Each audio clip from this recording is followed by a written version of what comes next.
저는 투자할 생각은 없고 내 집 마련은 준비 중입니다. 근데 이건 완전히 잘못된 질문이에요. 내 집은 언제 사도 좋다는 말이 전 제일 싫어요. 어차피 거주할 건데 아무 때나 사면 어때? 이런 말씀하시는 분들이 있어요. 그거 전 제일 열받습니다. 그러면 내 집에 거주하고 있는데 1억씩 빠지면 좋아요? 왜 저한테 말하세요?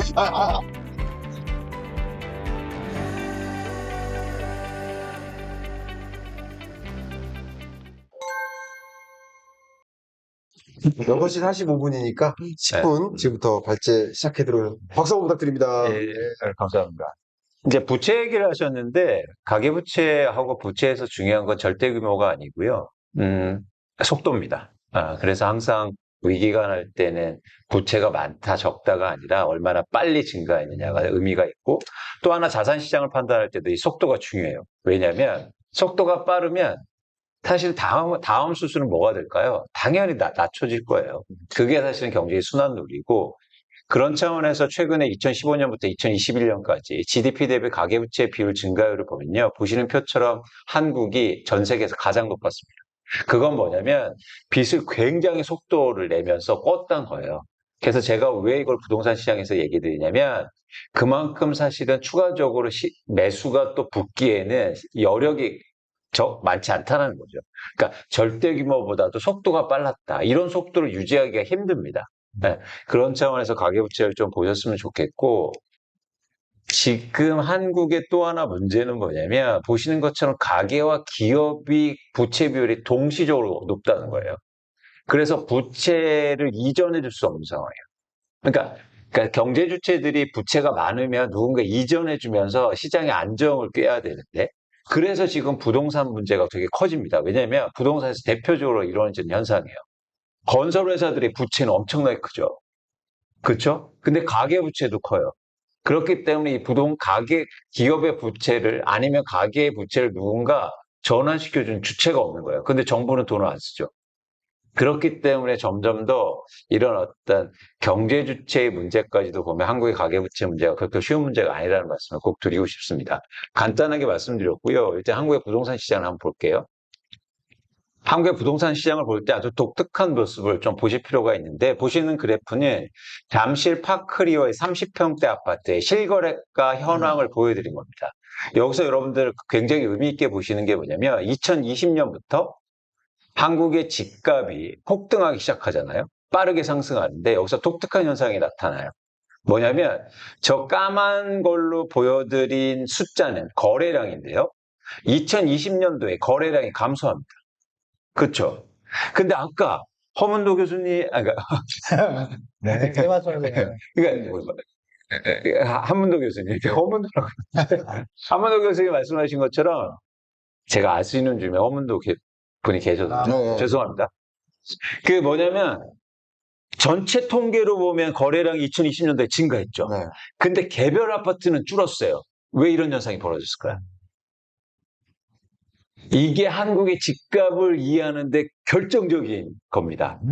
뭐냐면 집값이 오르면요, 매물이 감소해서 개별 아파트의 거래량은 떨어져요.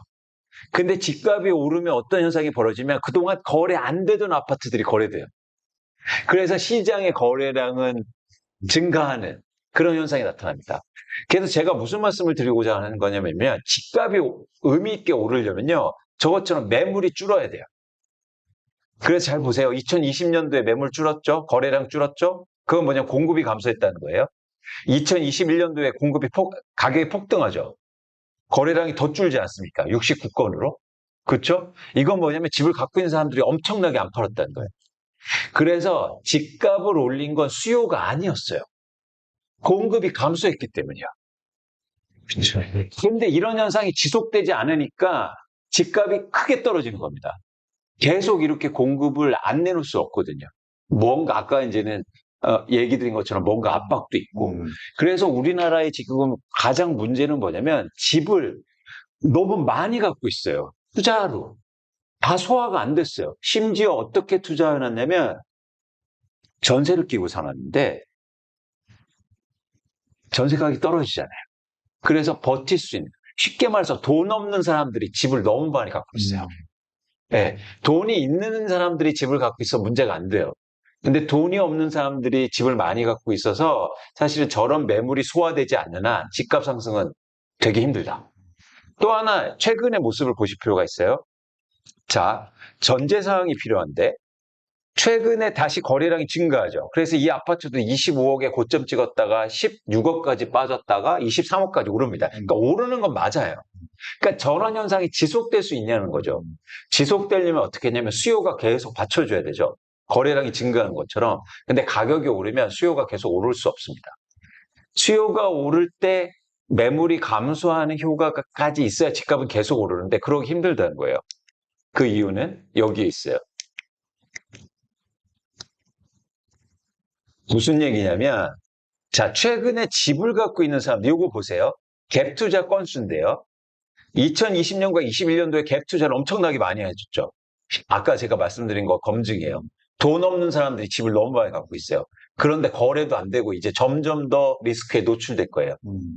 그리고 이 사람들이 전세 가격이 떨어지니까 이제 대출도 받아야 되고 아까처럼 대출을 정부에서 해준다고 해서 그건 일시적 효과예요. 뭐냐면 이제 금리 인상에 노출되기 시작했단 말이에요. 이거 무이자 대출이었잖아요. 네. 그렇기 때문에 돈 없는 사람들이 집을 갖고 있는 매물이 증가하면서 집값 하락세가 일시적으로는 뭐 집값이 그렇게 오를 수는 있어도 지속되긴 좀 힘들다는 거죠. 마지막으로 하나 말씀드리면 지금요 일부 아파트는 전세 가격 떨어지는 속도가 이렇습니다. 그러니까 저희가 전세 가격을 볼 때 월별 가격은 의미가 없어요. 2년 전 가격보다 얼마가 떨어지냐가 중요해요. 근데 보세요. 이거 반포 아파트인데요. 2021년도에 9월에 이 아파트가 22억의 아파트가 전세가 거래됩니다. 그런데 지금 이게 10억대에 거래되고 있어요. 그런데 이 10억대에 거래되는 거 충격이 덜해요. 왜냐하면 지금 만기가 돌아오는 거 2년 전이니까 2020년이었죠. 그렇죠? 2021년도에 저 고점에 거래된 건 언제가 만기가 돌아옵니까? 내년이에요. 이 충격이 계속될 거예요. 아주 전세 가격이 급반등하지 않는 한.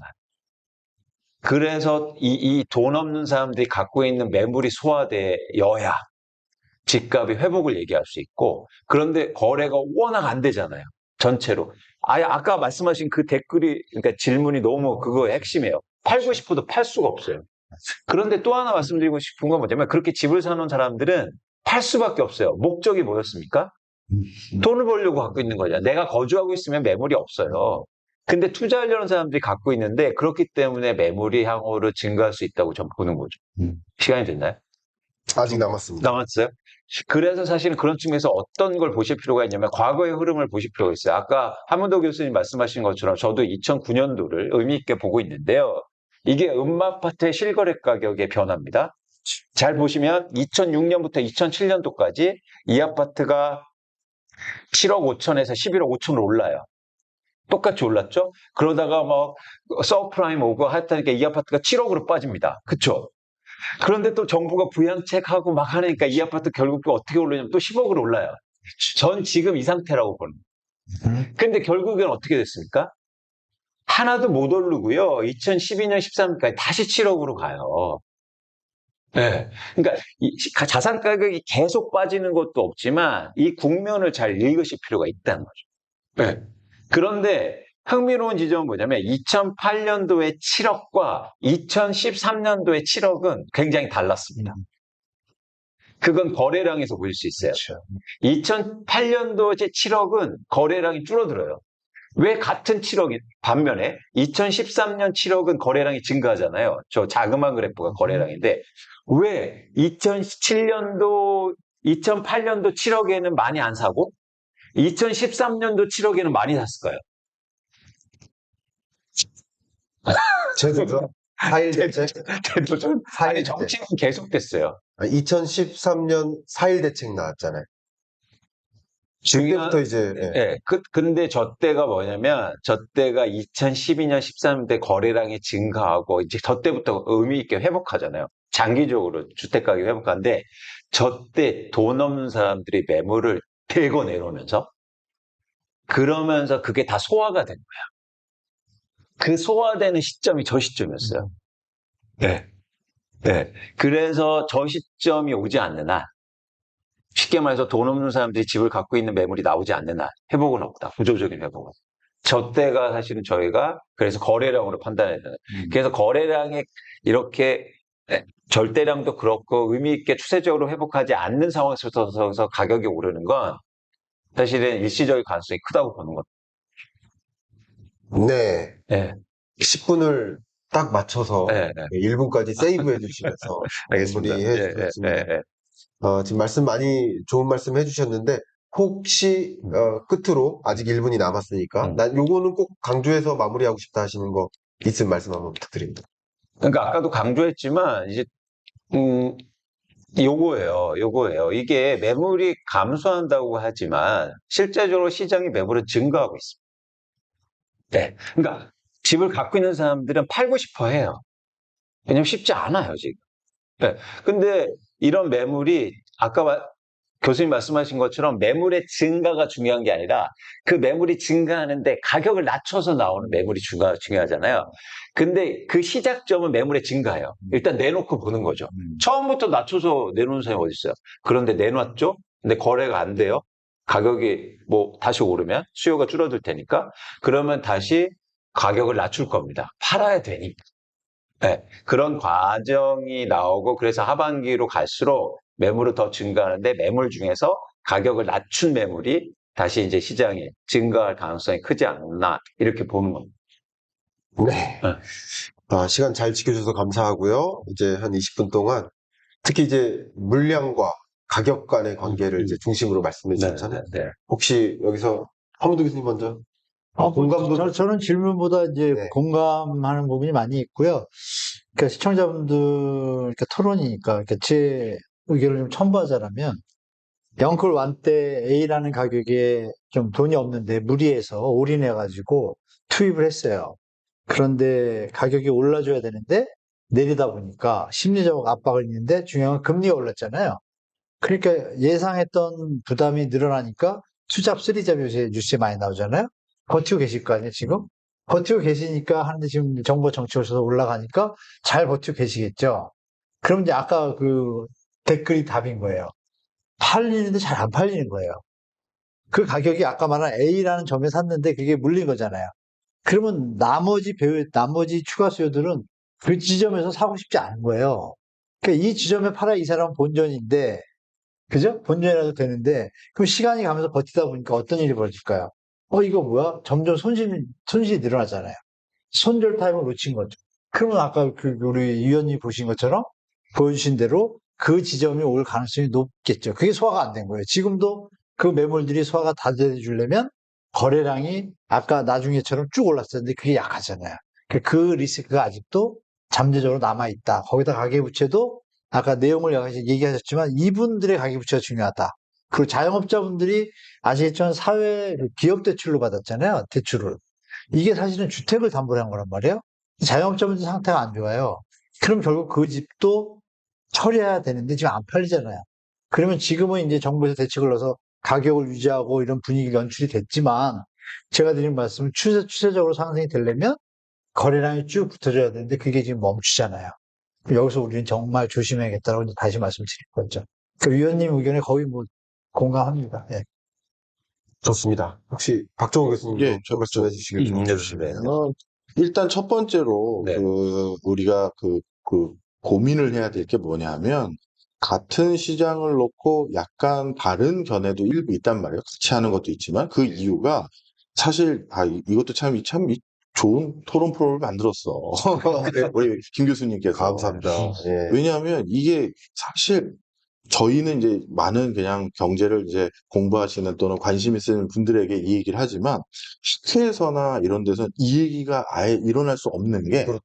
왜냐하면 영끌족이라는 단어를 국회 같은 데 쓸 수가 없죠. 왜냐? 디파인을 어떻게 하죠?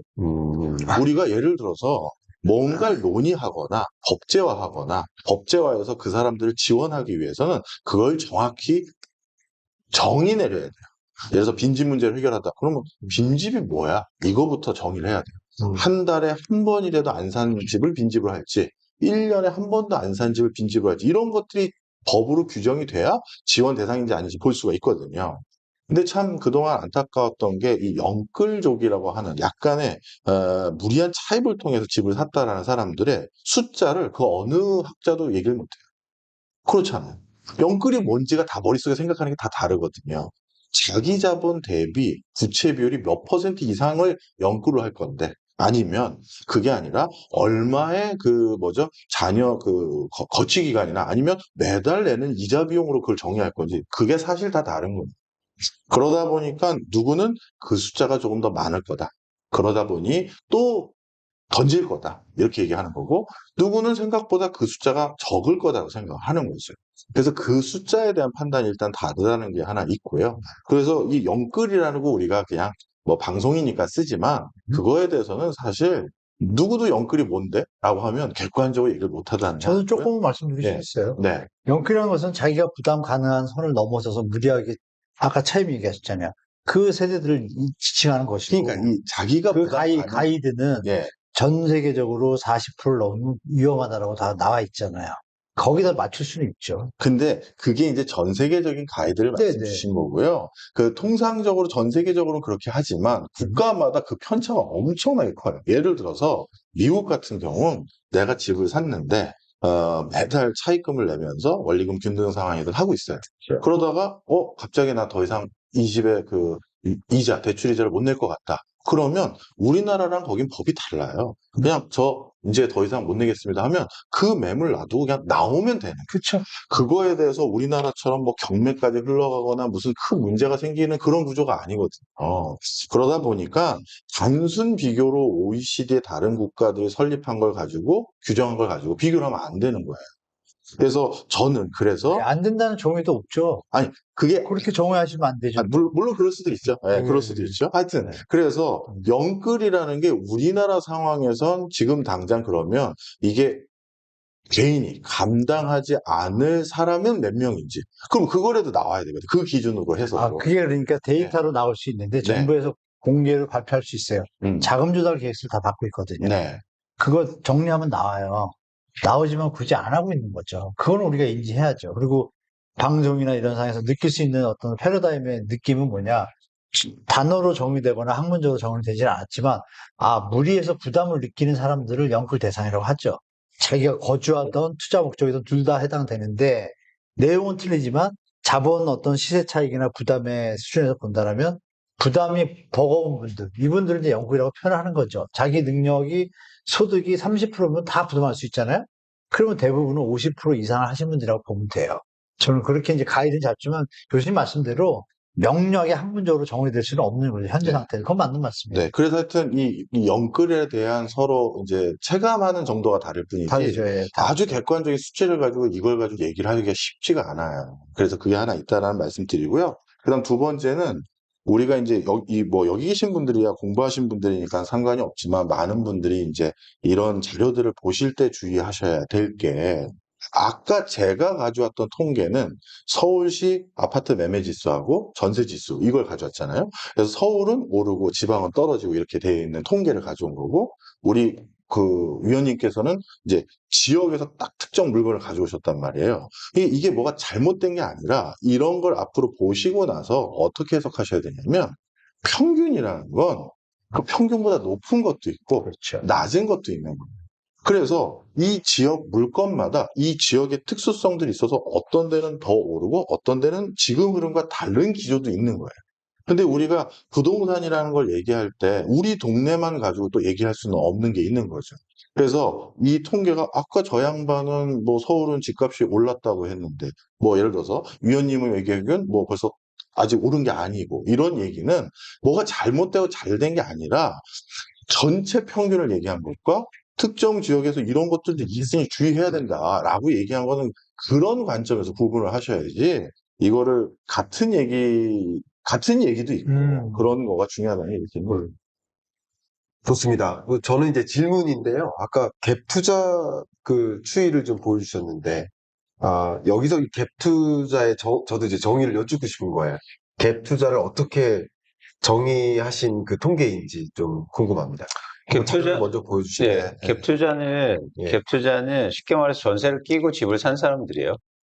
그래서 자기 돈으로 사서 거주하는 게 아니라 어, 전세를 끼고 투자 목적으로 샀다는 거죠. 그래서 예를 들어서 2021년도에 전국적으로 갭 투자가 23만 명이 전세를 끼고 집을 샀다는 겁니다. 엄청나게 많이 샀죠. 저 데이터는 출처가 어때요? 저거는 국토교통부고요. 제가 국회에서 정보공개 청구를 해서 받은 겁니다. 그러셨어요? 예. 그래서 일 단위까지 정확하네요. 나오잖아요. 네, 예. 네. 일 단위까지. 오케이. 그러니까 이제 자가를 살든 전세를 살든 그건 무관하게 아니요. 예. 전세를 끼고. 전세를 끼고 산 거예요. 자가는 아니에요. 그러니까 자가를 갖고 갭 투자한 사람도 있고 아, 네. 자가 없이 그거는 그렇죠. 갭 투자한 사람도 있지만 그렇죠. 어쨌든 그거 상관없이 그렇죠. 투자다. 투자 예, 목적으로 샀다. 투자 목적으로 산 네. 갭 투자 추이를 보시는 거죠. 네. 네. 예, 저도 이제 갭 투자가 어떻게 보면 가격 상승세를 좀 견인하는 역할을 한다라고 상당히 공감 가는 통계인 것 같고요. 네. 보시는 것처럼 20년, 21년 사이에 갭 투자가 급격히 늘면서 이 갭 투자가 이제 정보공개 청구하셨다고 그래가지고 네. 그 포털상에 공개하는 통계는 아니잖아요. 그렇죠. 그러니까 이제 정보 공개를 청구하셔서 이제 제시해 주시는 통계잖아요. 네. 그래서 너무나 값진 통계 같다. 그렇죠. 왜냐하면 그래서 저희가 왜 이런 통계를 저희가 보여드리고 하냐면, 네. 그러니까 저희가 집값 전망을 하고 이야기할 때 아까도 이제 뭐 말씀을 하셨지만 인구 이런 거 중요하죠. 네. 근데 지금 한국의 부동산 시장이 투자화되어 있어서요. 네. 이 투자화되어 있는 사람들의 속성을 이해하실 필요가 있어요. 그래서 아까도 사실은 매물에 대해서도 약간 정의를 좀 다르게 해야 됩니다. 그러니까 급매물도요.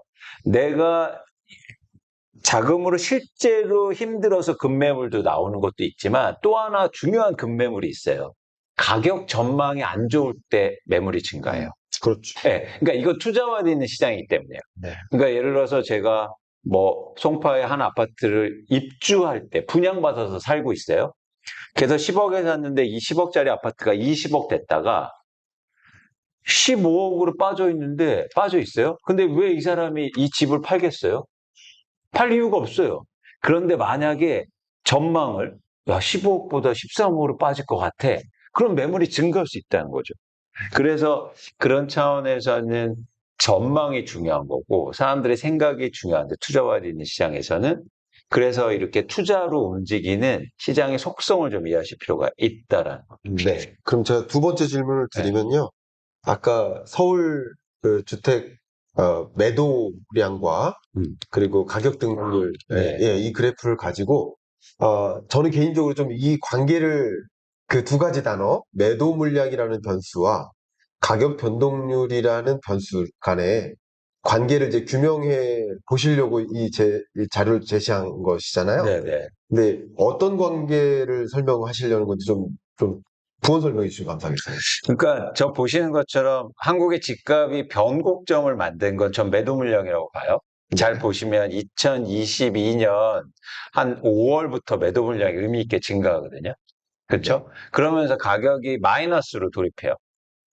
네. 그건 뭐냐면 매도 물량이 되게 중요해요. 시장의 그러니까 시장에서 가격을 결정하는 공급은 건설사가 분양하고 공급하는 게 아니라 집을 갖고 있는 사람이 시장에 내놓는 매물의 양이에요. 그 매물이 증가가 해야 어쨌든 가격이 하락합니다. 그렇죠? 네. 그래서 그런 트리거를 만들 수 있다는 거예요. 네. 그래서 그런 차원에서 과거에 변화가 있었고 최근에 되게 퀘스천인 거죠. 뭐냐면 집을 갖고 있는 사람들이 집값 전망이 좋다면 왜 매물을 증가시킬까요? 그래서 그런 의문을 보여드린 거예요. 최근에 이거 보시는 것처럼 2월부터 집값이 조금씩 오르잖아요. 네. 오르면 오를수록 매물이 증가합니다. 네. 왜 그럴까요? 왜 그렇게 해석을 하시는지 여쭙고 싶습니다. 그건 집값 전망이 안 좋다는 거예요. 집을 갖고 있는 사람. 네. 집을 살려는 사람들은 대출해주고 뭐 집값 떨어져서 사고 있지만 네. 쉽게 말해서 선수들은 집을 지금 팔아야겠다. 차라리. 그런 사람들이 더 많아지고 있다는 거죠. 철저하게 수급에 놀린 겁니다. 그러면 팔려는 사람도 많고 이제 수요는 줄어들면 다시 집값은 떨어질 수밖에 없다는 거예요. 네. 그래서 저는 이렇게 말씀드릴게요. 지금 우리가 토론을 이렇게 하고 있잖아요. 근데 대한민국의 물론 주택 수와 이런 거 다 평균을 해보면은 주택 가격이 오르려면 일단 기본적으로 소득이 있어야 되고 대출 시스템이 맞춰줘야 되잖아요. 근데 그게 아시는 바와 같이 바젤 3가 지금 움직이고 있고, 예전보다 환경이, 그러니까 우리가 폭등하던 시절의 환경이 앞으로는 다시 올 수 있는 환경이 아닌 거예요. 그럼 그거에 맞춰서 그 어떤 시나리오를 좀 맞춰가야 되는데, 아직도 이제 일부 분들은 이제 상승의 폭이, 지금 상승하는 게, 아까 교수님 말씀하신 게 맞아요. 상승의 폭이 이렇게 확 하시면 약하다. 그게 정확한 말씀이에요. 그런 여러 요건들을 다 얘기는 안 하시지만, 저도 지금 또 말씀드리지만, 그런 요건들, 가격의 고점의 평가 수준, 그리고 그걸 따라갈 수 있는 추세적인 어떤 유효수나 잠재수 분들이 대출을 받아서 감당할 수 있는 수준이어야 되는데, 말씀대로 금리가 인하되면 좀 따라가겠지만, 그 자체도 대출 액수의 예전에는 90%까지 됐잖아요. 80%. 지금 그게 아니잖아요.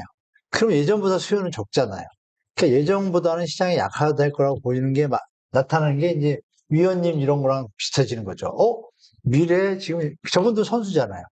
그러니까 제가 드리는 말씀은 우리 시청자분들 중에 무주택자분들이나 갭 투자 처음 하신 분들이 이거 보고 계실 거예요. 그걸 냉정하게 판단하시라 이거죠. 그러면 우리가 과연 집값이 올라갈 때 따라줘서 살 사람이 몇 명이나 남았는지 체크해야 되죠. 제가 한번 요즘 하고 있는 게 뭐냐면 서울이 50대 50이잖아요. 무주택, 유주택이. 그럼 나머지 살 수 있는 사람이 몇 명인가. 근데 지금 거래가 늘잖아요. 그러니까 저 중에 가만히 보니까 50에서 60%가 집 가진 분들이 상에 보이는 거예요. 그러면 실제 따라주는 수요는 더 없다는 얘기잖아요. 근데 여기서 집값이 더 올라? 더 없어지면 우리 그때 일이 또 나는 거죠. 작년에 어땠어요? 금리 올리기 전에 이미 거래가 쫙 죽기 시작했잖아요. 그게 이제 다시 올 수도 있다.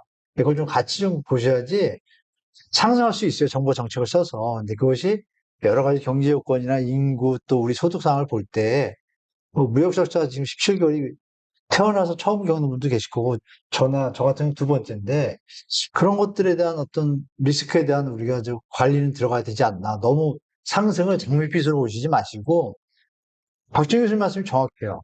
아까 위원님 말씀 주실 때 그 전체 그림에서 지금 지역적으로 편차가 심하거든요. 그 지역을 선택적으로 차별화해서 이제 시장을 봐야 되는, 아까 각자 도생 비슷한 말씀하셨잖아요. 그런 식인 거예요. 전체 그림은 상승의 폭이나 어떤 힘이 예전 같지 않을 것이고, 그 와중에 지역마다 어떤 지역의 호재나 이런 라인에 따라서 편차가 심하게 나타날 거로 봐요. 그래서 전체적으로 평가하는 부분도 있지만, 이제는 국지적, 지역적으로 좀 차별화해서 시장들을 판단하는 그런 시각들이 좀 존재해야 된다고 좀 말씀드리고 싶어요. 근데 그 부분에 대해서 제가 또 한번 부연 설명해 드리고 싶은 건 이건 아까 설명 안 드렸는데 흥미로운 현상이 있어요. 최근에 집값이 떨어질 때 가장 많이 떨어진 건 서울입니다. 그리고 경기요. 왜 많이 떨어졌을까요? 그러니까 이게 아까처럼 지역적 차별화가 있을 수도 있는데 흥미롭게도 뭐냐면 서울이 그러면 덜 떨어져 있어야 될 거 아니에요. 많이 떨어져요. 보세요. 강남이요. 송파구가 9.2%가 빠집니다. 실거래 가격이. 살기 좋은 동네 왜 강동구, 강남이 이렇게 많이 빠집니까? 그러니까 이거는 투자로 오히려 더 많이 해놨어요. 이런 지역에. 그래서 변동폭이 큰 거예요. 그러다 보니까 독특한 현상이 지금 어떤 현상이 일어나냐면 많이 떨어진 데가 많이 회복해요. 이런 패턴인 거예요. 그래서 투자하기 좋은 거지. 예를 들어서 이것 때문에 안 떨어질 거다. 뭐 더 오를 거다. 이거는 저는 개인적으로 아니지 않냐. 지표도 보여주고. 잘 보시면 서울이 많이 빠지니까 거래 증가율이 훨씬 더 크잖아요. 정확히 이게 상관관계를 보입니다. 경기도 그렇고 세종도 그렇고 인천, 대구 이런 지역은 뭐냐면 많이 빠지는데 투자 목적으로 많이 사놨기 때문이에요. 가장 덜 빠진 데는 회복도 느리다는 거예요. 근데 과연 어느 게 안전한 거냐? 이거를 양극화라고 얘기할 수 있는 거는 조금 저는 의문시가 된다는 거죠. 막 다 빠질 수 있다. 쉽게 말해서. 강남도 빠진다. 그걸 이번에 보여줬잖아요. 네. 네. 저도 이제 코멘트를 드리면 그 공감 가는 그 근거들을 많이 제시해 주셔가지고 네. 저도 이제 시장을 이렇게 판단하는데 참조하면 좋겠다라는 생각도 많이 했습니다. 네. 특히 지금 말씀하신 것 중에 이게 투자화됐기 때문에 그러니까 아마 이 구독자 여러분들도 이 부동산 시장의 모습을 좀 규명할 때 투자화됐다, 투자화가 많이 됐다라고 아마 공감을 하실 겁니다. 그러니까 투자화되면 될수록 특히 투자화된 지역이면 지역일수록 등락률이 심한 거죠. 올라갈 때 더 많이 올라가고 그렇죠. 떨어질 때 더 많이 떨어지고. 맞습니다. 그러니까 최근에 이제 반등하는 그런 기조도 더 또 강하게 반등하는 흐름 이런 것들도 보면 여러분 이제 시장을 이제 부동산 시장을 판단하실 때, 왜냐면 나 부동산 투자에 관심 있다, 내 집 마련에 관심 있다. 그러면 전국을 다 한꺼번에 살 수는 없는 거잖아요. 그렇죠. 어떤 특정 지역을 선택하는 그렇죠. 그렇죠. 그럼 그 시장을 읽어나갈 때 아. 등락률을 같이 봐가면서 그렇죠. 어느 지역이 특별히 어. 더 투자된 지역인가 그렇죠. 이걸 좀 구분해 가시면서 지금 그 국면을 좀 판단하시면 도움이 되지 않을까 생각합니다. 그러니까 많은 분들이 이렇게 질문을 많이 하세요. 저는 투자할 생각은 없고 내 집 마련은 준비 중입니다. 근데 이건 완전히 잘못된 질문이에요. 내 집 마련을 할 때도 투자와 돼서 시장이 움직이는 걸 이해하셔야죠. 그렇지. 확인하고 그렇죠. 하시죠. 그렇기 때문에 내 집 마련하고 투자는 별개가 아니에요. 한국의 부동산에서는. 제가 투자와 되는 시장을 나쁘다고 얘기하는 게 아니에요. 그래서 여러분들이 이 과정을 이해하실 필요가 있어요. 그래서 꼭 살기 좋은 동네가 투자가 좋은 건 아닌 것처럼 사실은 그렇게 내 집 마련할 때도 투자된 앵글로 시각으로 보실 필요가 있다는 겁니다. 꼭 반드시요. 그렇지 않기 때문에 그 영끌에 대한 뒷바이는 필요하지만 어쨌든 그렇기 때문에 무리하게 집을 산 거예요. 내 집은 언제 사도 좋다는 말이 전 제일 싫어요. 어차피 거주할 건데 아무 때나 사면 어때? 이런 말씀하시는 분들이 있어요. 그건 전 제일 열받습니다. 그러면 내 집에 거주하고 있는데 1억씩 빠지면 좋아요? 왜 저한테 말하세요? 아니 그렇게 얘기하는 사람이 있어요. 맞아. 그럼 언제나 사도 좋대. 내 집 살 건데 왜 떨어지면 걱정하냐? 어떠냐, 오르면 어떠냐, 무조건 사자 뭐 이런. 당신이나 사라고. 예, 사실 저는 방송이나 유튜브 나와서 이제 부동산 시장을 얘기하는데 항상 목마른 게 좀 있었습니다. 왜냐하면 개인적 입장에서는 부동산 지수를 사거나 시장을 사는 건 아니거든요. 그래서 내 집 마련할 때는 어떤 아파트라든지 구체적인 계획들이 사실 필요한데 제가 이런 이야기를 할 기회가 사실 없었고 그리고 개별적으로 말씀드릴 수 있는 환경도 사실 되지 못했어요. 그런데 저희가 그런 기회를 이번에 한번 마련해 볼까 합니다. 그래서 무려 하루 동안 내내 그리고 제가 말씀드릴 내용도 좀 더 구체적으로 어떻게 여러분들이 계획을 세우시고 그리고 시장에서 뭘 보시고 어떤 아파트를 보고 어떤 지표가 그리고 내 집 마련할 때 어떻게 여러분들이 구체적으로 해야 될 건지 그런 말씀 좀 드리고 싶어요. 그래서 저의 그런 것들을 여러분과 같이 공유하면서 시간도 충분히 사실 갖잖아요. 하루 종일 얘기하는 거니까. 그래서 그런 시간을 한번 가져볼 계획이니까 많은 분들이 참여하셔서 저희가 진짜 훨씬 탄회하게 얘기하고 그리고 공유하고 솔직하게 말할 수 있는 그런 기회가 될 것으로 저 믿고 있습니다. 그래서 사실은 이게 또 오프라인이니까 한정돼 있잖아요. 그래서 여러분들이 많은 분들이 아마 참여하시면 못하실 것 같아요. 어쨌든 가능하시면 참여하셔서 저의 또 그런 솔직한 얘기도 들어보셨으면 좋지 않을까 생각합니다. 네, 저도 이광수 의원님 강의를 꼭 듣도록 하겠습니다. 막 다 중간중간 반문. 그러니까요. 아, 농담이고요. 그렇죠. 일부러 사람 수를 좀 제한하려고 합니다. 네, 너무 많으면 맞습니다. 대토론이 안 돼요. 맞아요. 수를 한정해야 맞아요. 충분히 고민도 듣고 네. 어떤 생각이 있으신지 좀 의견도 여쭙고 그러면서 약간은 다소 컨설팅에 가까운 이야기를 해드리려면 좋죠. 그죠? 맞춤화된 이야기를 해드리려면 또 맞아요. 많이 이렇게 하기는 어려울 것 맞습니다. 같아요. 맞습니다. 예. 이광수 의원님 말씀 좀 기대되고